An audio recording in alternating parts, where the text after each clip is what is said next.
Yeah. If you don't know this word, you can ask Stanley. That's his word. Business plummeted. Good vocabulary, Stanley. Go down. Fall down like off the 101 building. So the 101 building is the second tallest in the world. What's the number one building in the world? The Dubai Tower. Dubai. Dubai. Have you been there? Of course not.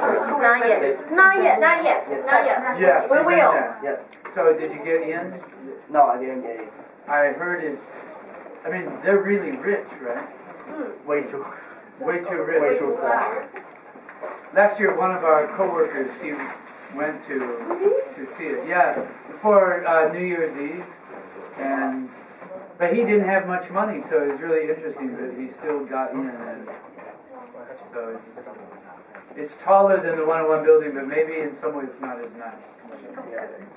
The 101 building has a more friendly feeling.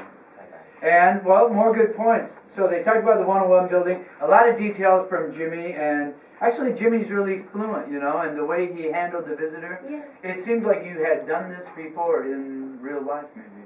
Yes. And the way Jimmy, at the end, did you notice how see, I have to give 5 stars to Jimmy's social skills because of the way he kept the focus of the conversation back to the point. Oh.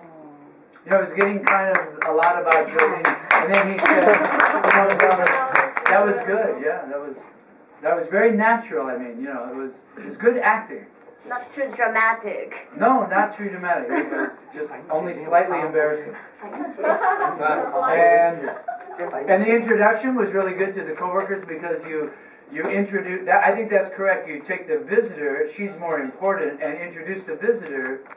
The important point is that the VIP gets the information.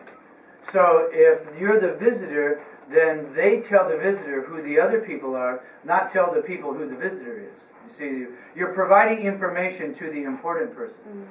So if you take your friend into the boss's office, you tell the boss who the visitor is. Whoever's more important gets to receive the information. That's kind of a rule. And you showed that. So again, I think these are the reasons why this was so successful. And yeah, I felt this was really successful. I'm really surprised because no one has done it. They usually write out a script and make a DVD because that way if they make a mistake they can do it over. You did it live and it was really interesting. You weren't reading papers, it was active. You used that transformer effect and you did it really fast. Honestly, I've never seen anything like it. Don't say that. Say more. All right, say more. To make dumplings from some things, foreign friends always like to joke around. And sometimes you might think they're laughing at your English, but they're not, usually. If they want to laugh at your English, they'll laugh behind your back. But sometimes they will just take something you said and make it a joke, just for fun. Like when you said to make dumplings from an old soldier. It just sounds funny. You think, oh, you mean the old soldier taught you how to make dumplings? Yeah. See, if you make dumplings from pork, not from the old soldier, right? It just sounds a little weird. It must be delicious. Just a little weird. And healthy. Healthy, okay. And you were right, when the visitor, that is kind of greedy when you're the visitor, you should try to help your host save money. So when Maggie said, can I order all of them? That's kind of a greedy foreigner because they have to pay for that. So, but that's true. Be careful because I'm a foreigner, so I know that foreign friends sometimes they will do that to you. If you don't it's really weird because your culture is more, how do I explain this in a nice way? Foreign Americans are nice and Taiwanese are nice, but in a different way. So it does happen a lot that foreign friends will take advantage of you by accident. For example, I knew this Taiwanese guy, and he said he met these two cute girls at a night market, and so he said he wanted to meet the girls. So he said, he could show them around. And of course he's Taiwanese, so when he showed the two American girls around, he paid for everything, right? Because he wanted to make a good impression, and he wanted to make friends. So that was his strategy, and that worked.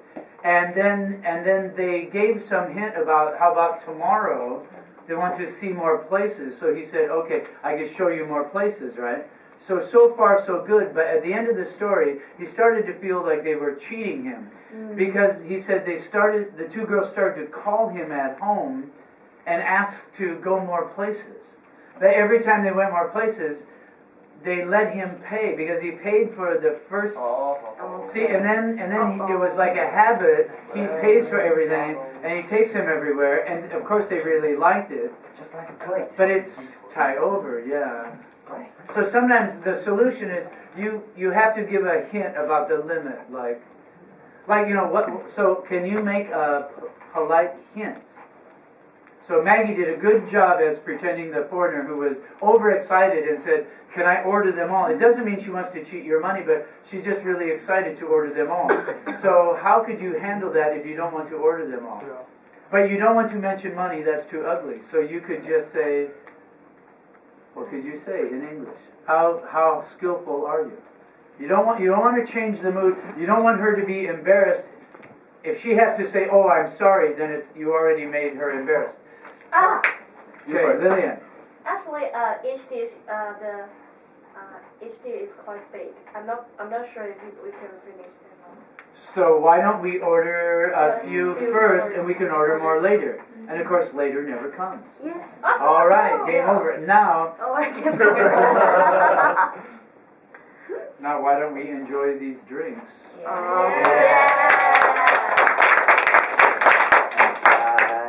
Thumbs up.